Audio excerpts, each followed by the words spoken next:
शिवसैनिकांनो, मगाशी आम्हाला तुम्ही गावच्या भाषेत सांगितलं सकाळी आणि संध्याकाळी काय. ठीक आहे, काही वेळेला चूक होऊ शकते. चूक झाली तर एक वेळ समजू शकतो, पण अपराध होता का?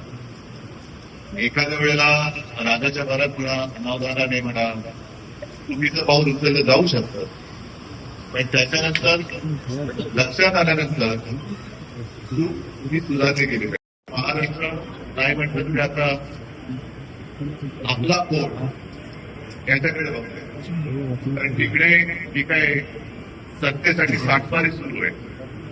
काल एका वृत्तपत्राच्या अग्रलेखात चांगलं त्याचं वर्णन केलं होतं की त्याला सर्वाकार परिस्थिती झालेली आहे. म्हणजे 3 प्रत्येकाची शेपूट प्रत्येक, आणि शेतकरी तर फार हताश झालेला आहे.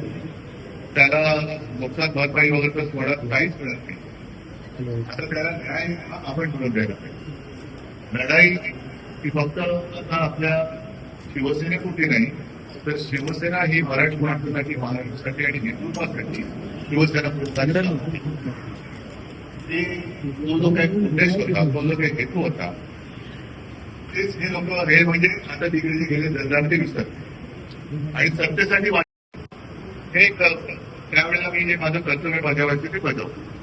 आता परत एकदा तुम्ही म्हणाला एका महिन्यात 2 तलवारी राहत नाही. आता एक तलवार तुम्ही काय आहात ते मला बघायची.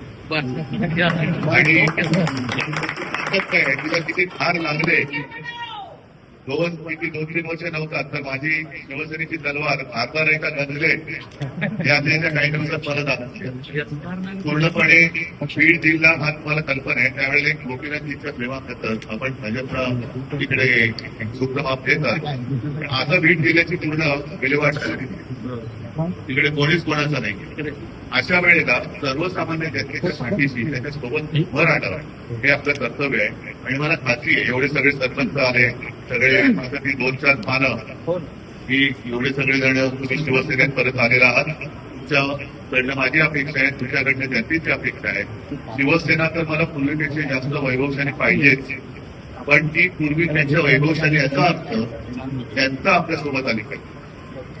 आणि ती त्यांचा तुम्ही तुमच्या मेहनतीने, कर्तृत्वाने जवळ आणल्याशिवाय राहणार नाही हा विश्वास बाळगतो. सगळ्यांना शुभेच्छा देतो. जय हिंद, जय महाराष्ट्र. एबीपी माझा, उघडा डोळे बघा नीट.